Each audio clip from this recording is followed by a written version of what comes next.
எல்லோருக்கும் வணக்கம். இந்த வீடியோவில் டாடா மோட்டார்ஸ் லான்ச் பண்ணியிருக்கக்கூடிய ஆன்லைன் சேல்ஸ் பிளாட்ஃபார்மில் இருக்கக்கூடிய பில்ட் யுவர் ஓன் வெஹிக்கிள் அப்படிங்கிற ஃபீச்சரை பயன்படுத்தி நமக்கான வெஹிக்கிளை நாமளே எப்படி பில்ட் பண்ணுறது அப்படிங்கிறதான் பார்க்க போகிறோம். இப்போது என்னோட தேவை பார்த்தீங்கன்னா, நான் பழங்களை ஏற்றிட்டு போகிறதுக்கு ஒரு மினி சைஸ் பிக்கப் நான் தேடிட்டு இருக்கேன். ஸோ அதை நான் எப்படி பில்ட் பண்ணுறேன் அப்படிங்கிறத உங்கள்கிட்ட ஷேர் பண்ணிக்கிறேன்.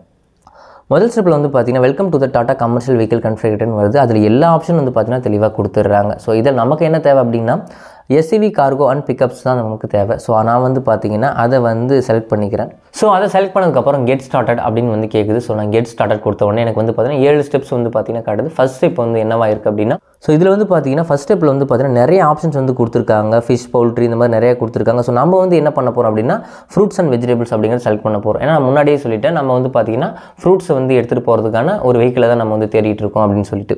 ஸோ அடுத்ததாக ரெண்டாவது ஸ்டெப்ஸில் பார்த்தீங்கன்னா கிலோமீட்டர்ஸ் ரன்னிங் பர் டே, ஒரு நாளைக்கு எவ்வளோ கிலோமீட்டர்ஸ் நீங்கள் ஓட்டுவீங்க அப்படிங்கிறது கேட்குது.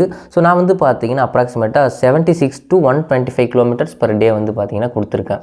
அடுத்ததாக மூணாவது ஸ்டெப்பில் பார்த்தீங்கன்னா டெக்கோட லென்த் கேட்டிருக்காங்க. ஸோ டெக்கோட லென்த்துங்கிறது ரொம்பவே முக்கியமான ஒரு விஷயம். ஏன்னா டெக்கோட லென்த்தை பொறுத்து தான் நம்ம எவ்வளோ பொருட்கள் அதில் ஏற்ற போகிறோம் அப்படிங்கிறது இருக்குது. ஸோ டெக்கோட லென்த்தை இங்கே செலக்ட் பண்ணுறது ரொம்பவே முக்கியமான ஒரு விஷயம். ஸோ டெக்கோட லென்த்தை நம்ம பார்த்தீங்கன்னா கரெக்டாக இதில் செலக்ட் பண்ணணும். ஸோ நான் பார்த்தீங்கன்னா எனக்கு தேவையான டெக்கோட லென்த் என்ன கொடுத்துருக்காங்க அப்படின்னா 2140 மில்லிமீட்டர் கொடுத்துருக்கேன். அதாவது 7 ஃபீட் இருக்கக்கூடிய டெக் எனக்கு போதும் அப்படின்னு கொடுத்துருக்கேன். ஏன்னா கிராமப்புறங்களில் எனக்கு அந்த அளவுக்கு டெக் இருந்தால் போதும் அப்படிங்கிறதுனால நான் பார்த்தீங்கன்னா 7 ஃபீட் டெக்கை சூஸ் பண்ணியிருக்கேன் இங்கே. ஸோ அடுத்ததாக பார்த்தீங்கன்னா இதில் செலக்ட் பாடி டைப் அப்படிங்கிறது கேட்டிருக்கு. ஸோ இந்த பாடி டைப்புங்கிறது ரொம்பவே முக்கியம். ஸோ இதில் பார்த்தீங்கன்னா நமக்கு 3 ஆப்ஷன்ஸ் இருக்குது. ஸோ என்னென்ன இருக்குது அப்படின்னா, கேப் சேசிஸ் இருக்குது, ஹை டெக் லோட் பாடி இருக்குது, அடுத்தது ஸ்டாண்டர்ட் டெக் பாடி அப்படின்னு ஒன்று இருக்குங்க. ஸோ நான் பார்த்தீங்கன்னா இதில் எனக்கு ஸ்டாண்டர்ட் டெக் லோட் பாடி தான் எனக்கு தேவைப்படுது. ஸோ அதனால் நான் அதை கொடுத்து கிளிக் பண்ணிக்கிட்டேங்க.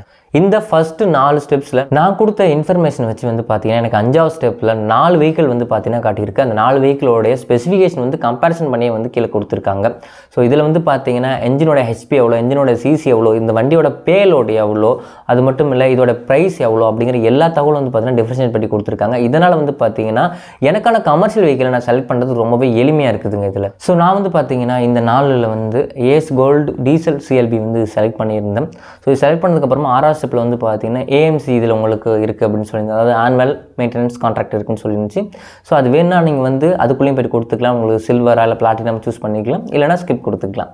ஸோ லாஸ்ட் ஸ்டெப்பில் பார்த்தீங்கன்னா நம்ம செலக்ட் பண்ண வண்டியோட எல்லா டீட்டெயில்ஸும் பார்த்தீங்கன்னா இருக்கும். என்ஜினில் ஆரம்பித்து வாரண்ட்டி வரைக்கும் அத்தனையும் பார்த்தீங்கன்னா கவர் ஆகியிருக்கும். ஸோ அவ்வளோ இன்ஃபர்மேஷன் தெளிவாக கொடுத்துருவாங்க. அதிலே பார்த்தீங்கன்னா எக்ஸ்ஷோரூமோட ப்ரைஸ் இருக்கும். அது மட்டும் இல்லை டவுன் பேமெண்ட், அதாவது புக்கிங் வேல்யூ எவ்வளோ அப்படிங்கிற எல்லா தகவலும் பார்த்தீங்கன்னா தெளிவாக கொடுத்துருவாங்க. ஸோ பார்த்தீங்கன்னா நீங்கள் உங்களுடைய கமர்ஷியல் வெஹிக்கிளை எளிமையாக செலக்ட் பண்ணிக்கலாம். நான் எனக்கான கமர்ஷியல் வெஹிக்கிளை எளிமையாக செலக்ட் பண்ணிக்கிட்டேன். நீங்களும் டாட்டாவோட OSPயை ட்ரை பண்ணி பாருங்கள். வீடியோ பிடிச்சினா லைக், ஷேர், அப்புறம் சப்ஸ்கிரைப் பண்ணுங்கள்.